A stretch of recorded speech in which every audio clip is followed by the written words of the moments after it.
एक बार भगवान शिव के सेवक ने कहा, हे प्रभु, आप तो दिन भर मूर्ति बनकर खड़े रहते हैं। एक दिन मुझे आपकी जगह खड़े होने दीजिए, आप आराम से घूम आइए। शिव जी मुस्कुराए और बोले, ठीक है, लेकिन एक शर्त है। मंदिर में जो भी आए और जो कुछ भी कहे, तुम्हें बस सुनना है, जवाब नहीं देना है। सेवक ने शर्त मान ली और भगवान ने सेवक को अपने जैसा मूर्ति का रूप देकर मंदिर में खड़ा कर दिया, ताकि वह बिल्कुल भगवान जैसा दिखाई दे। सुबह सबसे पहले एक व्यापारी आया। उसने भगवान के सामने माथा टेका और जैसे ही बाहर निकला, उसका बटुआ गिर गया। सेवक बहुत बेचैन हुआ। मन किया व्यापारी को आवाज देकर बटुआ लौटा दे, लेकिन भगवान की शर्त याद कर चुप रहा। कुछ देर बाद एक गरीब आदमी आया। उसने भगवान से कहा, हे प्रभु, मेरे बच्चे भूखे हैं, कुछ मदद कर दो। तभी उसकी नजर बटुए पर पड़ी। उसने भगवान को धन्यवाद दिया और बटुआ उठाकर चला गया। फिर एक नाविक आया और बोला, हे भगवान, मैं 15 दिन के समुद्री सफर पर जा रहा हूँ, कृपा करना।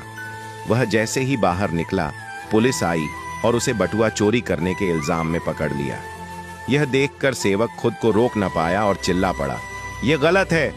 बटुआ तो उस गरीब ने उठाया था, इसे छोड़ो और उस गरीब को पकड़ो।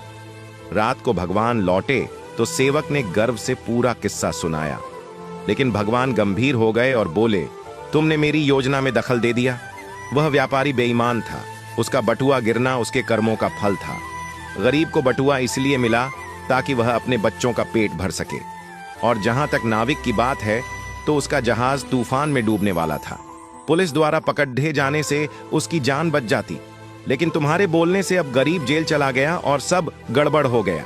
फिर भगवान बोले, सेवक याद रखो, जो कुछ भी होता है उसमें मेरी योजना होती है। तुम्हारी नजर सिर्फ उस पल की सच्चाई देखती है, लेकिन मैं संपूर्ण समय और कर्मों को देखता हूं। इसीलिए जब भी तुम्हें कुछ गलत लगे तो समझ लेना कि मैं तुम्हारे भले के लिए ही कर रहा हूं। हर हाल में मुझ पर भरोसा रखो। निष्कर्ष, कभी कभी हमें जो चीज गलत लगती है, वही असल में हमारे अच्छे के लिए होती है। भगवान की योजना हमेशा हमारी सोच से बड़ी और गहरी होती है। इसलिए हर हालात में भगवान पर भरोसा बनाए रखना चाहिए, क्योंकि जो भी होता है वह हमारे अच्छे के लिए ही होता है। बात से सहमत है तो यस जरूर लिखें और इसी तरह की कहानियों के लिए हमारे साथ जुड़े रहिए।